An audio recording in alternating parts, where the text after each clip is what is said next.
Donc, en fait, ce soir, je vais vous parler de la stérilisation des dispositifs médicaux au moyen des rayonnements ionisants, qui est une application du secteur nucléaire au service de la santé. Je vais faire un petit historique sur les rayonnements ionisants que nous mettons en œuvre chez Ionisos, et puis faire un parallèle également avec les besoins et le développement de l'asepsie, on va dire, au démarrage, et ensuite la stérilisation. Alors là, les rayonnements ionisants, le la première apparition, on va dire, ou découverte, quand un peu, c'est Röntgen qui les a découverts en 1885. Il y en a une image très connue de la main de Madame Röntgen qui a été prise, on va dire, par des photons. Ensuite, donc Röntgen, toutes les personnes que je vais vous citer là ce soir, elles ont eu ils ont eu des prix Nobel. Donc ensuite, il y a eu le développement, on va dire, on s'est rendu compte en 1895, on a découvert que ce qui constituait les rayonnements dans les tubes cathodiques, le tube cathodique, lui, a été découvert bien avant, plutôt 1830 par là, mais c'était constitué de particules négatives. Ça, on l'a vraiment découvert qu'en 1895. Et ça, c'est le début, on va dire, des électrons accélérés qui constituent un rayonnement ionisant, tout comme les rayons gamma, donc, qui ont été découverts en 1885. Ensuite, il y a eu la radioactivité en 1896. Ensuite, en 1913, en fait, on a commencé à comprendre la structure de l'atome. Puis ensuite, les interactions rayonnement-atome, donc les interactions électrons-atomes et les électrons photons-atomes. Les photons donc, constituent le rayonnement gamma. Mais quand on arrive on va dire en 1930, où il y a un premier générateur de type Van der Graaf pour accélérer les électrons. Ensuite, il y a eu des accélérateurs de plus grosse énergie qu'à partir de 1937. Et il y a quelques bugs sur le slide, excusez-nous. Et ensuite, il y a les premières installations réellement industrielles telles que Ionisos les utilise aujourd'hui. C'est vraiment 1953 pour le rayon gamma et 1966 pour les électrons accélérés. Donc, il a fallu, on va dire, 80 ans pour arriver à l'exploitation des électrons accélérés, et soit un petit peu moins, 60-70 pour les photons gamma. Et je vais faire le parallèle avec la stérilisation et le côté asepsie, puisqu'en fait, en France, on connaît tous bien Pasteur, et on fête cette année les 200 ans de son anniversaire, sa naissance. Et en fait, Pasteur, il a développé il a fait partie de tous les pionniers qui ont montré qu'avec la chaleur, on pouvait désinfecter des produits et améliorer les conditions pour soigner, pour faire des opérations telles qu'on pouvait les faire à l'époque, en 1880, par là. Mais Pasteur, c'est 1850. Et donc, Pasteur n'a pas pu malheureusement connaître les rayonnements ionisants. Il est mort en 1895 quand ils ont été découverts. Donc, Pasteur n'a pas pu être au courant de ça. Et il n'a pas pu voir, qu'on avait apporté des solutions à d'autres problématiques qui avaient été soulevées entre-temps. C'est que le succès vraiment de la température, c'est dans les années 1850, 1860, mais en 1872, on s'est rendu compte qu'il y avait des endospores, qui sont des agents pathogènes importants et qui résistent à la température. Et de même que le bacille de Koch, qui est le bacille de la tuberculose, qui a été découvert en 1882, qui est aussi hautement résistant. Et les rayonnements, eux, peuvent venir à bout de ces deux pathogènes et être efficaces. Donc ça, malheureusement, Pasteur n'a pas pu le voir. Et entre donc les premiers irradiateurs industriels, donc 1953-1966, il y a vraiment eu une organisation de la stérilisation au moyen des rayonnements ionisants au niveau réglementaire, au niveau international, qu'au début des années 90, où il y a eu la première norme sur le matériel stérile. Donc un matériel stérile, c'est un matériel où la probabilité de trouver une pièce infectée, on va dire, par un pathogène est de 1 sur 1 million. Ça, c'est la définition de la stérilité. Et on ne peut vraiment s'obtenir qu'avec des rayonnements ionisants. Et ça a été vraiment défini qu'au début des années 90 et ensuite sont venues des normes sur l'utilisation des rayonnements ionisants pour stériliser. Donc là, je voudrais vous présenter deux pionniers du domaine de l'irradiation industrielle. Donc le tout premier, c'est Pierre Vidal qui a fondé le premier centre Gamma à Dagneux, près de Lyon. Et il l'avait nommé le Centre lyonnais des applications atomiques en 1953. C'est vraiment le premier centre de service sous contrat pour proposer de la stérilisation, disons, centre commercial. Ensuite, en 1966, il y a M. Pierre Icre qui a développé l'utilisation des électrons accélérés. Et lui, il a pris l'initiative et le développement d'un centre sur le plateau de Saclay, près d'Orsay, au centre d'application des rayonnements ionisants de Corbeville. Le Corbeville, c'est le nom du plateau de Saclay. Donc, ce premier accélérateur à l'échelle industrielle est né en 1966 à cet endroit-là et il a fait le développement et la promotion des applications des rayonnements ionisants qui ne sont pas que la stérilisation, mais aussi la modification des matériaux pour les améliorer. Et lui, il a beaucoup travaillé dessus. Et par contre, M. Vidal, lui, a plutôt travaillé au début sur de l'alimentaire pour, on va dire, augmenter la durée de conservation de certains produits. D'ailleurs, le deuxième nom du CLLAA a été conservatome. Donc, il y a vraiment cette notion de conservation. Et puis, l'usage vraiment pour le médical est arrivé bien après, on va dire dans les années 60, 60-70. Alors, les deux ont fait partie des comités de normalisation. Et en particulier, M. Vidal, il a rencontré quand même beaucoup de réticence, on va dire, de la part des gouvernements qu'il pouvait y avoir dans les années 50. On ne connaissait pas encore bien au niveau du grand public le nucléaire. Il y avait beaucoup de gens qui en avaient peur. Et pour pouvoir, on va dire, promouvoir l'utilisation des rayons gamma dans des conditions de sécurité, M. Vidal s'est associé avec d'autres experts comme lui qui, dans le monde, se sont développés, mis en place, on va dire, et rencontrés. Et il a développé l'Association internationale d'irradiation industrielle, l'A3I, qui maintenant est devenue l'A2I et qui est aujourd'hui encore active et au niveau international et fait des congrès tous les 2-3 ans sur ce domaine. Donc, au niveau des techniques de stérilisation, on a parlé donc des rayonnements ionisants. Les rayonnements ionisants sont une technique qu'on appelle de stérilisation à froid, c'est-à-dire que l'agent stérilisant n'est pas la température, par opposition donc à l'apertisation et à l'asepsie par l'eau bouillante de Pasteur. Et on appelle ça donc stérilisation à froid. Mais parmi les techniques de stérilisation à froid, il y a des stérilisations également au moyen de gaz, telles que le peroxyde d'hydrogène ou l'oxyde d'éthylène. Mais seul dans toutes ces techniques, on va dire, on trouve que l'oxyde d'éthylène et l'irradiation à l'échelle industrielle. Donc là, aujourd'hui, moi, je vais focaliser sur l'irradiation utilisée en tant que méthode de stérilisation à l'échelle industrielle. Ce qui n'empêche pas de trouver dans les hôpitaux, dans les services de stérilisation des hôpitaux, de la stérilisation à la vapeur ou également au peroxyde d'hydrogène ou à l'oxyde d'éthylène également. Et alors, ces techniques, elles ont les différentes techniques de stérilisation par irradiation. Je vous en ai déjà dénommé deux, les électrons et les rayons gamma, on les verra par la suite. Elles ont toutes le même, on va dire, effet, c'est couper la molécule d'ADN des micro-organismes et puis entraîner leur mort cellulaire. Et puis, elle a un gros avantage, c'est que les rayonnements vont pouvoir traverser les produits et on va pouvoir faire ce qu'on appelle une stérilisation terminale, en fin de process, dans le conditionnement final du produit, dans son emballage final. Et il est vraiment été montré par des experts que le fait de stériliser à la fin et non d'associer, on va dire, des choses stériles au préalable dans une chambre après qui serait propre, c'est vraiment la stérilisation terminale est vraiment la plus sécuritaire, la plus sécurisée aujourd'hui pour le patient.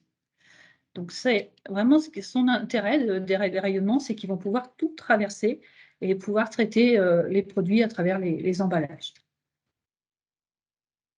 Donc, en fait, au niveau de l'effet, les rayonnements vont entraîner la coupure des molécules d'ADN ou d'ARN. Les micro-organismes ne vont plus vivre et ne vont plus pouvoir se reproduire également.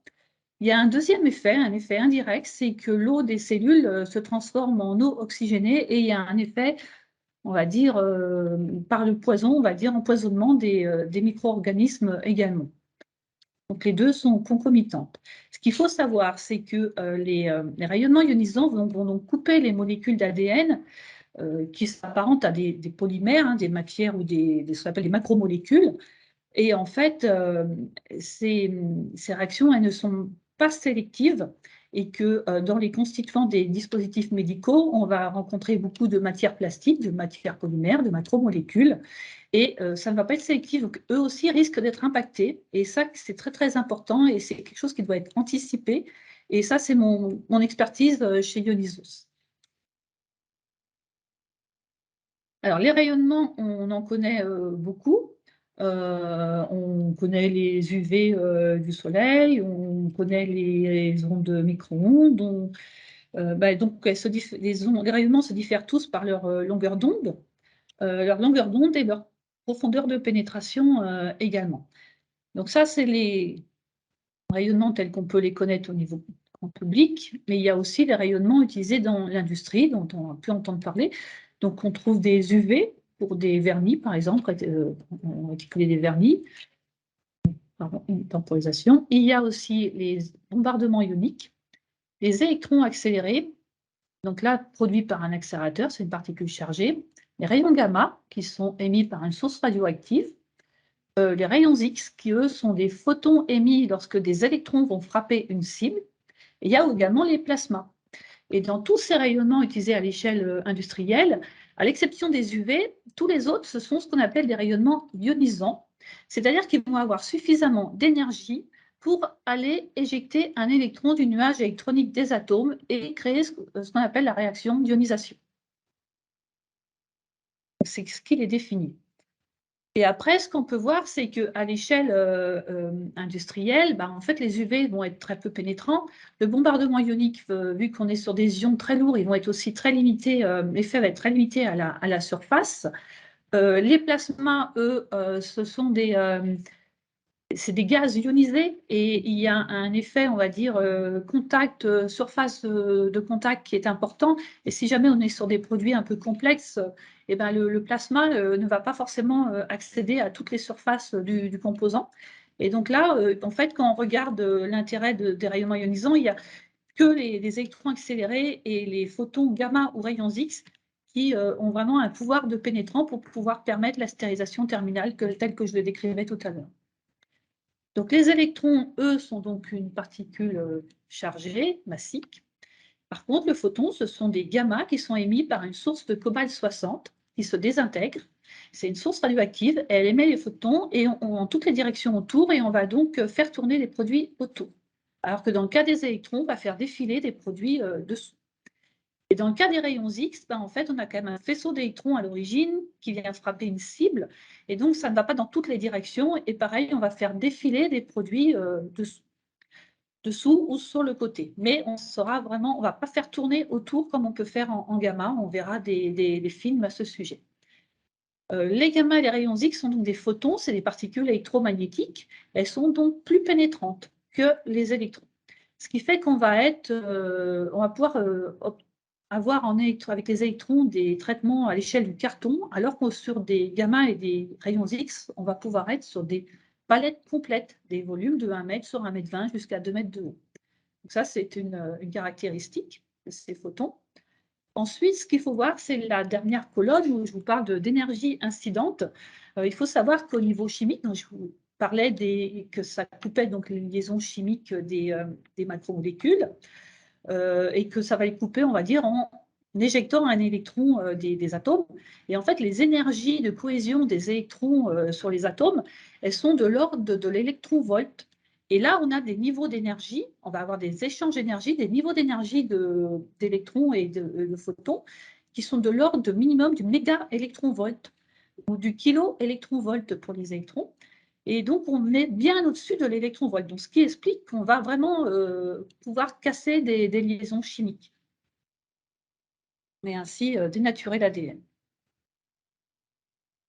Donc, on a des échanges d'énergie. Par contre, ce qui est important à savoir, c'est qu'on n'interagit qu'avec le nuage électronique des atomes et on ne crée pas de radioactivité. Donc, on ne fait pas de réaction nucléaire, on n'induit pas de radioactivité, on ne va pas interagir avec les neutrons du noyau, on va toucher que les électrons sur la périphérie des atomes. Donc, c'est des échanges d'énergie, si bien que le traitement, on l'appelle la dose, on le caractérise par une dose, et on l'exprime, cette dose, en gray ou en kilogray. Et un kilogray, c'est un kilojoule d'énergie échangé par kilogramme de matière.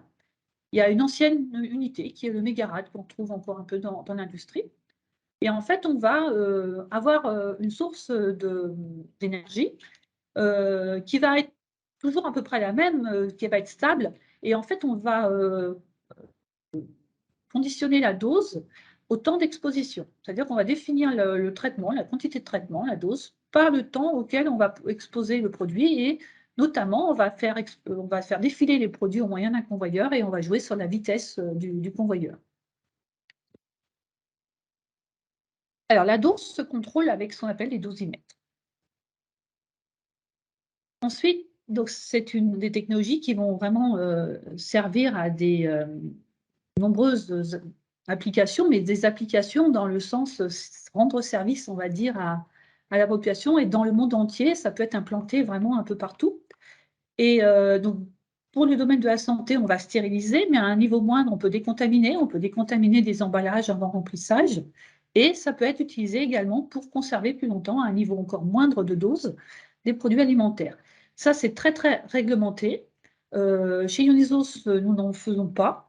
Mais c'est les traitements, les radiations alimentaires, elles se développent dans des pays où il y a des produits qui sont expédiés en export et qui ont besoin d'une durée de conservation plus importante. Et c'est une technologie qui se développe pour l'application alimentaire beaucoup en Asie aujourd'hui, pour exporter par exemple des mangues vers les États-Unis ou vers l'Australie. L'Australie aussi est un pays qui fait pas mal traiter de produits pour qu'il demande des produits propres pour rentrer sur son territoire.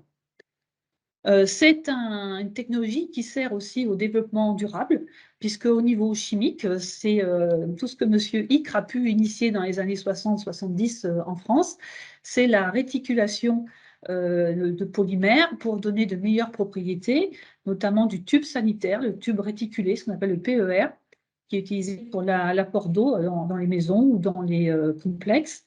Et là, ça permet de réticuler sans ajouter d'additifs. Donc, c'est un intérêt à ce niveau-là. Ça permet aussi de doper des semi-conducteurs et puis également d'initier d'autres réactions chimiques telles que du greffage.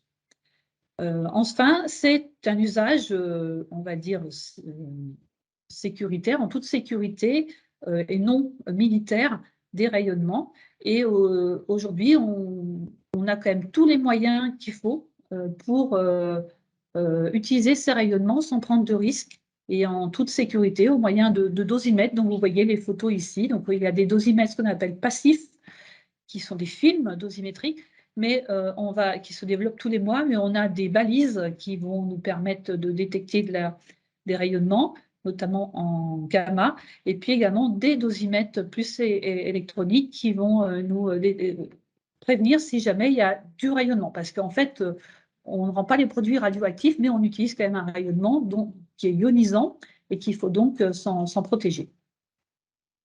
Alors, ces installations et ces technologies, on dit souvent qu'elles sont des niches, mais pas tant que ça, parce que si on regarde les statistiques, il y a 260 irradiateurs gamma dans le monde. Il y a entre 400 et 500 accélérateurs d'électrons de haute énergie qui vont loin en profondeur, qui permettent de la stérilisation.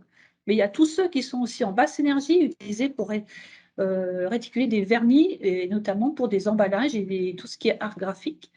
Et aujourd'hui, il y a, en données précises, on va dire, on n'a pas tout, il faut vraiment chercher énormément pour en trouver, mais j'ai trouvé rien que les chiffres de certains pays d'Asie et le nombre d'accélérateurs et le nombre d'irradiateurs qu'il peut y avoir, c'est tout simplement très, très important. Donc, c'est vraiment à large diffusion. C'est des technologies qui peuvent être implantées partout dans le monde, en toute sécurité et surtout au service des populations. Après, le principe de fonctionnement d'une installation, il est le même quel que soit le type de source. On va avoir une source qui va être dans un bunker ou dans une casemate en béton pour se protéger du rayonnement. Et ensuite, comme on veut être à l'échelle industrielle et traiter en continu, on a un système de convoyeur qui va amener les produits dans cette salle de traitement.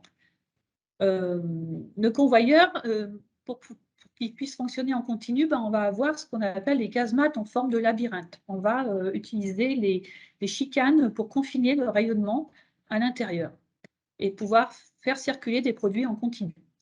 Et puis, pour répondre aux bonnes pratiques de fabrication et éviter des contaminations croisées, en fait, on a des zones de stockage différenciées entre avant-traitement et après-traitement et toute la traçabilité qui va avec cela. Alors, je vais commencer par vous montrer une installation de type électron accéléré via une vidéo.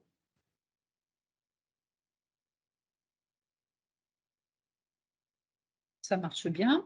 Donc là, on voit un accélérateur de type rhodotron. Je fais un petit arrêt. Donc, les électrons, ils vont être formés en portant une cathode avec une très forte intensité. Et ensuite, ils vont être accélérés entre donc la cathode et l'anode. Ça, c'était ce qu'on appelle le Van der Graaf. Aujourd'hui, il y a les technologies, ça existe toujours, c'est les accélérateurs même linéaires, parce que celui qui a été monté dans les années 60, donc à Orsay, il utilise une onde haute fréquence pour augmenter la distance d'accélération de l'électron et faire qu'on ait une installation sur uniquement 2 niveaux, un générateur d'électrons à l'étage et une salle de traitement au rez-de-chaussée. Et là, on a le rhodotron où ce n'est pas une accélération linéaire, mais une accélération en forme de rosace. Et donc, on a, je n'ai pas de schéma ici, mais on le verra par la suite sur d'autres slides. Il y a donc une accélération dans cette cavité, ici, des électrons. Et ensuite, ils sont tous focalisés au moyen d'électroaimants et réorientés vers un guide d'onde et qui va amener les électrons dans ce qu'on appelle un cornet de balayage qu'on va voir sur la suite du film. Donc ici, on a le cornet de balayage qui est sous vide avec une fenêtre de titane qui vraiment permet de maintenir le vide à l'intérieur et résiste à celui-ci et qui est suffisamment mince pour laisser passer les électrons et ne pas les freiner. Et donc, les produits défilent dessous et reçoivent ainsi le traitement.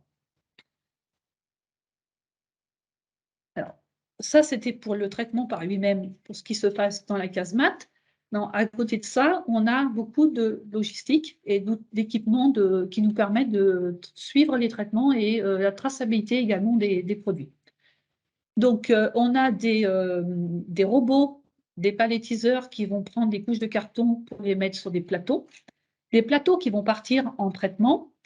Comme au niveau du cornet de balayage, on a quand même énormément d'électrons, on ne peut pas avoir de caméra, on va dire, pour surveiller que ça fonctionne bien en direct. On a un système de miroir pour regarder à distance.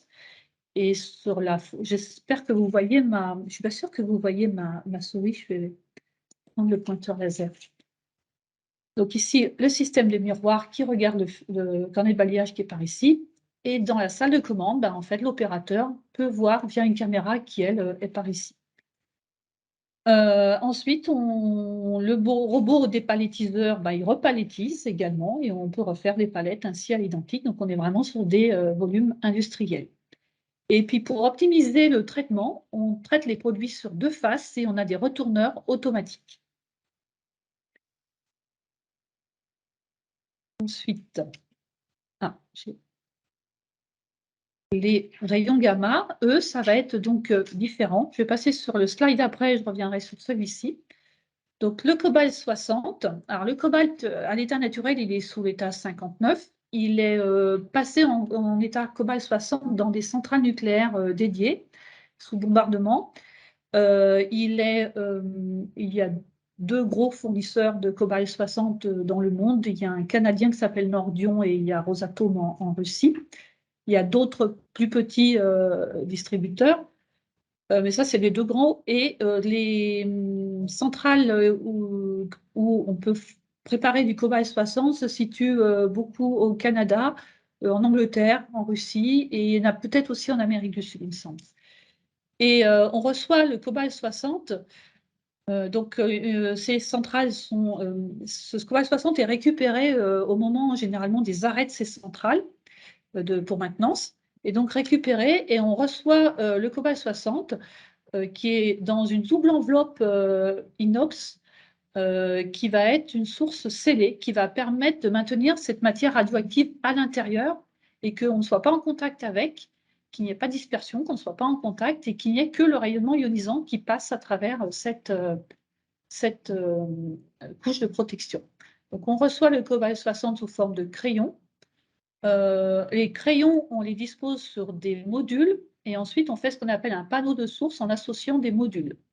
Et ces crayons, quand on les reçoit pour s'en protéger, ils arrivent chez Ionisos par des châteaux de plomb qu'on descend au fond d'une piscine. Et avec une piscine et 7 mètres de hauteur d'eau, on arrive à confiner le rayonnement et à se protéger et à être, on va dire, dans des niveaux de rayonnement quasi publics. Et on a, au moyen de pinces, on déplace les crayons sur le panneau de source et on construit ainsi un panneau de source. Et ici, on voit une photo avec le rayonnement de freinage des photons par l'eau au niveau de ce panneau de source qu'on ne peut voir que quand il est au fond de la piscine. Et ce panneau de source, lorsqu'il va être en fonctionnement industriel, je vais revenir dessus, excusez-moi. Si le panneau de source monte à l'étage dans la casemate, et ensuite on va faire tourner les produits autour au moyen d'un convoyeur aérien. Alors, il faut que je repasse en souris pour lancer le film. Donc, voici le principe d'une installation gamma. Donc, elles peuvent être toutes automatisées. Ici, on a l'exemple d'un transstocker qui récupère les palettes, les dispose dans des grandes balancelles qui sont vraiment à la taille de ces palettes. Et ensuite, ça passe dans le labyrinthe et ça rentre et ça tourne autour du panneau de source. Et comme ça, on peut traiter sur plusieurs faces également. Et ensuite, en dehors de la casemate, en fait, on a aussi on retrouve toute la logistique qu'on peut voir aussi pour les électrons accélérés. Donc ici, on a des robots qui vont déconditionner des palettes, parce que sur le site de Dagneux, on ne traite pas en palette complète, on traite sur 40 cm d'épaisseur. C'est très intéressant pour les produits denses tels que les prothèses de hanche par exemple, ou prothèses de genoux qui ont du métal, et le métal peut freiner les électrons ou les photons, et ça va permettre de faire un traitement beaucoup plus homogène. Et donc, on a des robots dépalettiseurs pour remplir des nacelles. Alors ici, c'est le site de Tallinn en Estonie, mais c'est des nacelles de ce type, donc on peut remplir ainsi. On a des sites donc, qui fonctionnent en palette complète. Donc là, on a des transstockers qui vont récupérer des palettes complètes et les mettre dans ces grandes nacelles. Ça, c'est notre site de Sablé, et on a à peu près l'équivalent à Pouzauges en Vendée. Et on a également tous les moyens de traçabilité qui nous permettent de suivre. Donc là, on a une image, on a une interface qui nous montre une vue d'en haut de la salle de traitement. Donc la source ici, c'est un plan, on regarde d'en haut, donc on voit que droite. Et ici, on a tout le schéma du convoyeur qui va passer plusieurs fois devant et passer sur plusieurs faces. Et à tout moment, on sait où est telle balancelle et avec quel produit de quel client. Voilà. Alors, il faut également savoir sur ce type de fonctionnement, on peut avoir vous allez me dire, la file de derrière reçoit beaucoup moins de rayonnement que la file de devant. Et pour pouvoir être bien maîtriser la dose et faire des traitements, on va dire, homogènes, on est obligé de rassembler des produits de densité homogène. Donc, lorsqu'on prend un lot de traitement, en général, ce sont des produits qui ont tous des densités qui sont proches. Donc, ça, c'était pour le gamma. La troisième technologie, c'est les rayons X. Alors, les rayons X, on retrouve le principe ici. Alors, je vais remettre le pointeur. faisceau d'électrons qui frappe une cible et qui émet derrière des rayons X. Donc on peut trouver ça en position verticale, comme on peut trouver le faisceau également en position horizontale. Donc Ionisos aujourd'hui ne dispose pas d'installation rayons X, donc ce sont des photos de machines sur catalogue, hein, notamment ceux de la société IBA qui font le Rhodotron. Et voilà, on peut traiter également via les rayons X, puisqu'ils sont aussi pénétrants, c'est des photons aussi pénétrants que ceux du gamma. On peut traiter en palette complète. Donc, on est sur une alternative aux rayons gamma ici. Une alternative qui est une alternative électrique, hein. Il faut savoir que les rayons gamma émettent 24 heures sur 24, 7 jours sur 7. Donc, il faut les utiliser constamment. Donc, on a 5 équipes. 3 semaines de week-end. Et on a également, pour les rayons X, en fait, ça sera beaucoup plus flexible dans le sens où on a une machine électrique, il suffit de l'éteindre et on peut ainsi donc arrêter, faire des pauses dans le traitement. Bon, après, une installation, l'intérêt, c'est quand même d'utiliser le plus possible. Donc après, il faut s'organiser. On verra par la suite qu'il y a une très forte demande aujourd'hui. Il y a quasiment une demande en stérilisation qui est supérieure à l'offre en Europe. Et les rayons X sont donc un moyen d'implanter plus rapidement on va dire, une installation de stérilisation en palette que dans le cas du gamma, puisque le gamma, ça passe par des autorisations, ça passe par des décrets. Et c'est vrai que ça peut présenter cet avantage au niveau des rayons X. Et donc Ionisos a un projet d'installation de rayons X à l'horizon de 2025. Alors aujourd'hui, on n'a pas plus de détails, mais il faut savoir qu'en France, il y a déjà un pilote rayons X qui permet de faire des essais. Il est auprès de la structure qui s'appelle Aerial à Strasbourg et ce pilote s'appelle Ferrix. Alors ce pilote ne peut traiter qu'une balancelle de 2 palettes à la fois, mais c'est déjà bien pour faire des essais.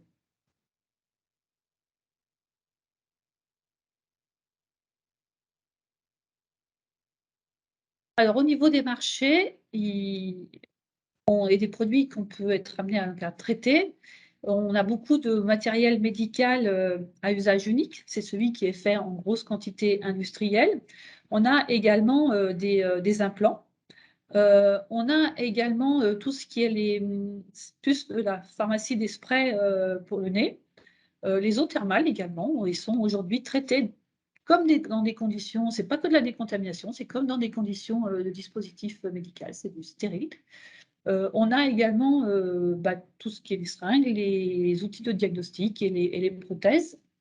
On peut avoir également des matières premières, notamment des ingrédients de pharmacie, de biopharma, de produits vétérinaires également, des consommables également. Donc on a à peu près, la stérilisation, c'est à peu près 85% de notre chiffre d'affaires et plus de 200 000 palettes par an sur l'ensemble des sites, rien qu'en France, on peut dire.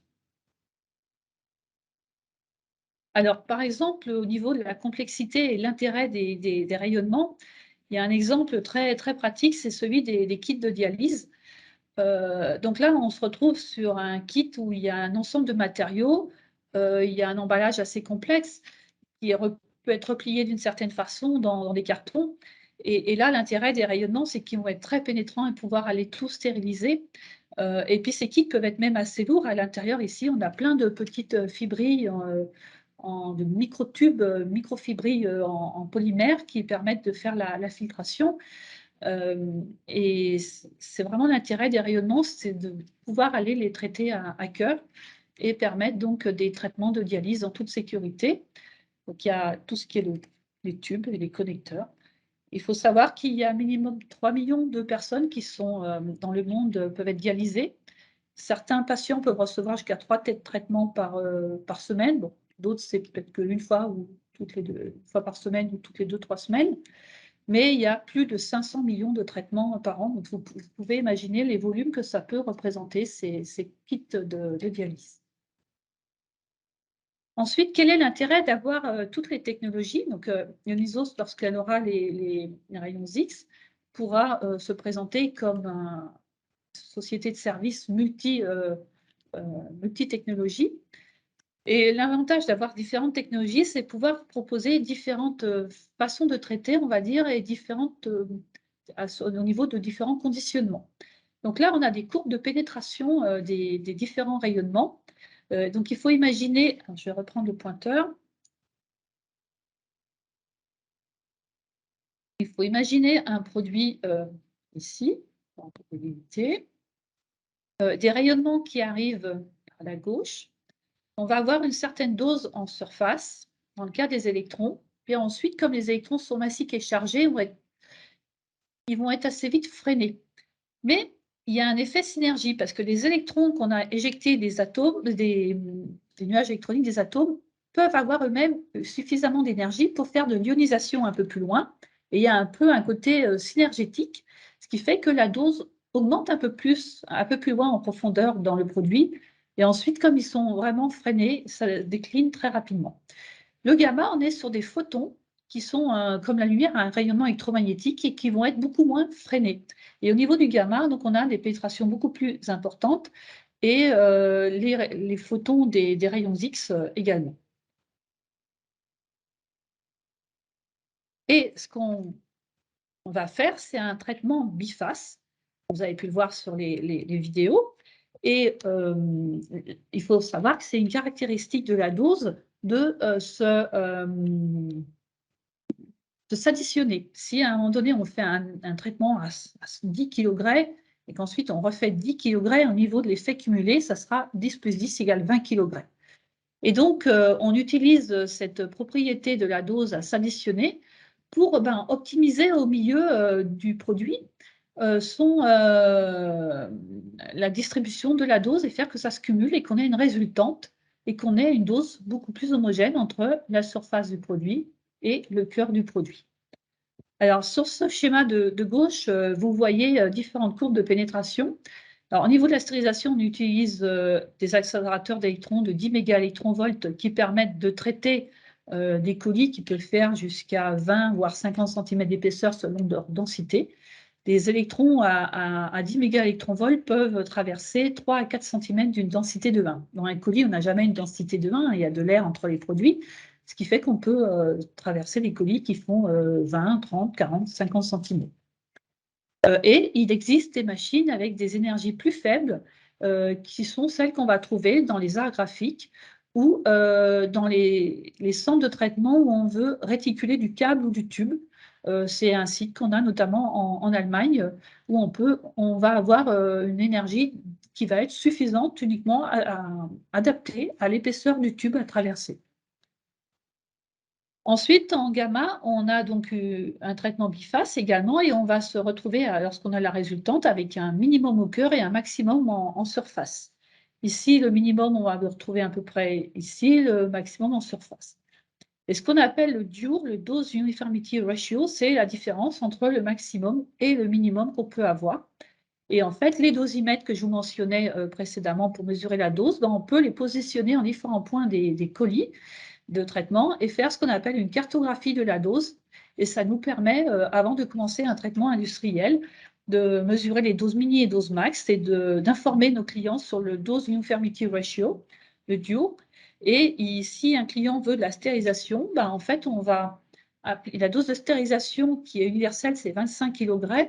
On va chercher à l'appliquer en tout point, au minimum, il faut qu'elle soit partout, mais on va informer le client sur la dose maximum qu'il peut avoir à ce moment-là. Si le DUR il est de 2, en fait, on peut avoir une dose maximum de 50 kg et on va informer le client pour qu'il teste cette dose sur son produit pour vérifier qu'il va accepter cette dose. Donc, il est important, lorsqu'on va traiter un nouveau produit, de connaître sa dose maximum acceptable.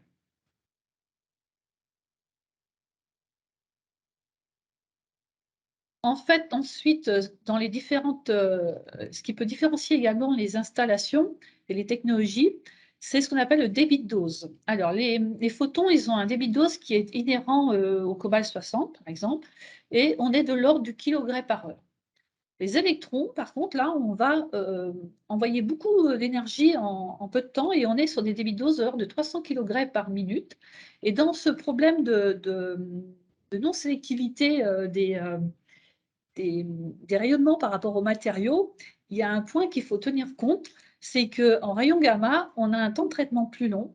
Même si à la fin de la journée, on a le même rendement sur l'installation parce qu'on va pouvoir traiter beaucoup plus de produits en même temps, on a un temps de traitement plus long et ça peut laisser du temps pour des réactions secondaires d'oxydation lorsqu'on a des produits qui peuvent être sensibles à l'oxygène. Donc, on informe souvent nos clients à ce sujet-là. Il faut juste faire attention à ça, mais c'est vraiment des cas très particuliers. Donc, au niveau de la compatibilité des matériaux, ben, on peut traiter tout matériau quasiment, sauf qu'il faut faire attention et choisir pour certains des produits dédiés. Donc, les métaux, ils sont totalement compatibles. Il faut juste faire attention à l'effet d'écran. Donc, ce qui fait que les prothèses de genoux et de hanches, on va plutôt les traiter en gamma avec les électrons accélérés. Le verre, eh ben, ça sera, il y aura un effet, on va dire, plus écran également comme le métal. Donc, il faut peut-être privilégier du gamma, mais ça peut passer aussi aux électrons accélérés. Par contre, ça va se colorer. Il faut faire très attention. Au niveau des céramiques, il y a une très bonne compatibilité. Et au niveau des polymères, on va le voir sur un tableau qui suit, ça va dépendre vraiment de la structure de la matière même. Au niveau des biomatériaux également, ça va vraiment dépendre du biomatériau.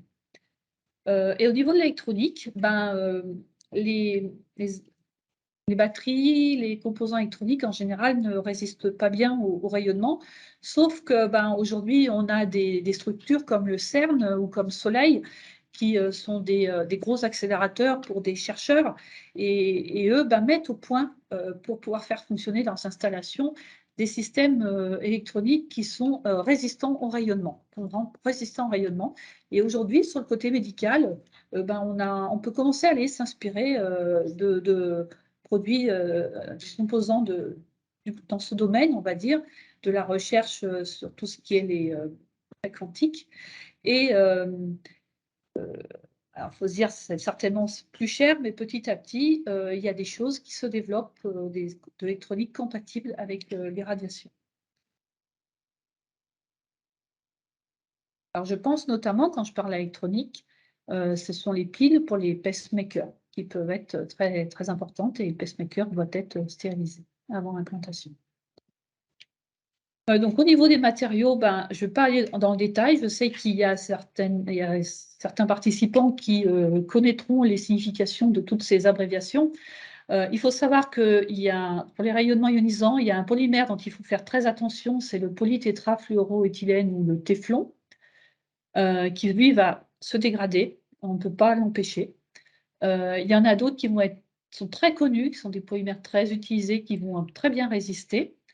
Et puis d'autres qui peuvent être impactés et vont se colorer, mais il y a sur le marché des grades médicaux qui vont être totalement compatibles.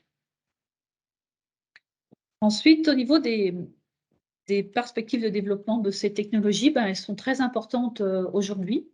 C'est un marché à plus de 500 millions de mètres cubes par an dans le monde. C'est une croissance quasi annuelle de 5% en moyenne.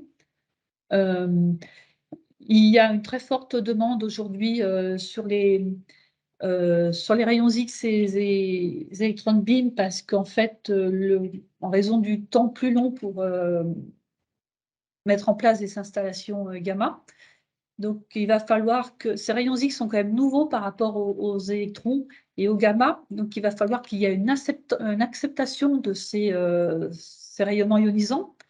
Bien qu'ils soient prévus dans les normes pour la stérilisation du matériel médical, il va falloir qu'il y ait une acceptation, il va falloir que les fabricants de dispositifs médicaux qui vont vouloir les utiliser revalident leurs dispositifs médicaux pour cette technologie.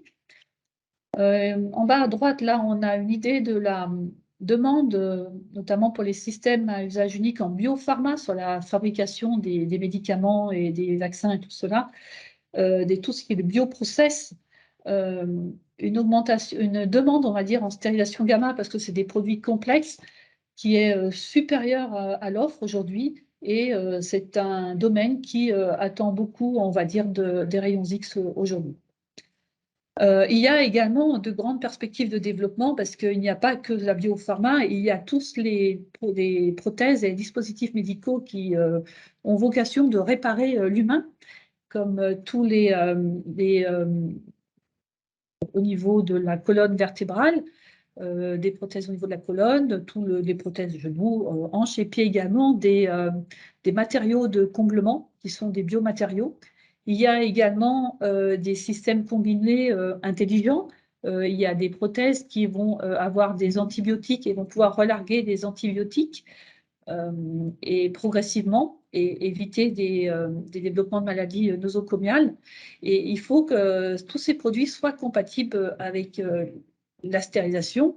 Et il y a énormément de travaux à faire, de perspectives à faire en recherche et travaux d'optimisation à ce niveau-là pour les années, les décennies à venir.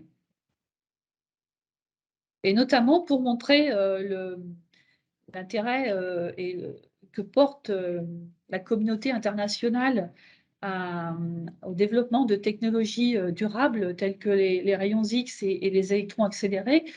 Et il y a un appel à projet qui a été lancé par l'IAEA, l'Agence internationale de l'énergie atomique, pour travailler à plusieurs équipes. Donc, il y a 18 participants de tout le monde entier pour travailler sur l'analyse bien profonde, on va dire, une analyse pas uniquement macroscopique, mais microscopique de l'impact des rayonnements des différents types de rayonnements sur les polymères utilisés, les plastiques utilisés dans le domaine médical, pour pouvoir faire une base de données et permettre après à tous les fabricants de pouvoir documenter plus facilement leur dossier de mise sur le marché d'un nouveau dispositif ou on va dire, renouvellement ou complément de dossier d'un dispositif médical existant, leur donner une base de données qui leur permette de faire ces dossiers et switcher plus facilement d'une technologie à une autre. C'est ça l'objectif, c'est OK, il n'y a pas de disponibilité en gamma sur les mois à venir, bon, ben, on va aller stériliser en rayons X. Ou on va essayer de stériliser également en électrons accélérés. On pourra refaire du gamma après, mais ça serait bien d'être multifonction et pouvoir switcher facilement d'une techno à une autre. Et c'est la vocation de ce projet qui est coordonné par l'Agence internationale de l'énergie atomique. Maintenant, j'arrive vers la fin. Pour vous présenter donc Ionisos, on est prestataire de services. On met en œuvre 3 technologies de stérilisation, les électrons, le gamma, et la troisième, c'est du gaz. On a aussi l'oxyde d'éthylène. Donc, ce n'est pas l'objet d'aujourd'hui, mais on a également 3 sites d'oxyde d'éthylène. On est présent en Europe entière. Et en ce qui concerne les sites utilisant les rayonnements ionisants, on retrouve la carte ici. Donc, on a du gamma en Estonie, 3 sites en France, et puis également des électrons accélérés en Allemagne. Ça, c'est dédié à la réticulation de câbles et de tubes. Et également des sites plutôt stérilisation à Chauménil dans l'Aube et à Tarancón en Espagne. Les autres applications s'appliquent à du câble, du tube. Le câble, par exemple, c'est donner une meilleure tenue de température à la gaine isolante. On peut aussi conférer de l'élasticité à certaines fibres. Là, on retrouve le tube PE réticulé. Et puis, on peut doper les semi-conducteurs pour les faire switcher plus rapidement également. Donc ça, c'est 15% de notre chiffre d'affaires. Et puis, comme on est dans une conférence WIN, Women in Nuclear, en fait, j'ai voulu également vous montrer qu'on n'est pas à la parité parfaite 50-50 chez Ionisos au niveau des postes techniques, mais on s'en rapproche assez bien.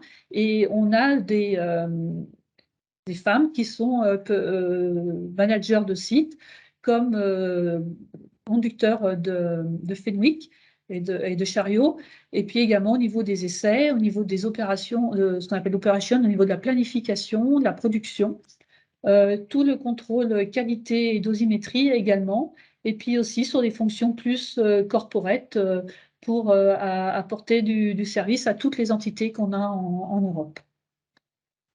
Voilà, donc je voudrais vous remercier de votre attention, remercier WIN de m'avoir donné cette opportunité, et puis également remercier mon collègue Arnaud qui m'a aidé à préparer cette présentation.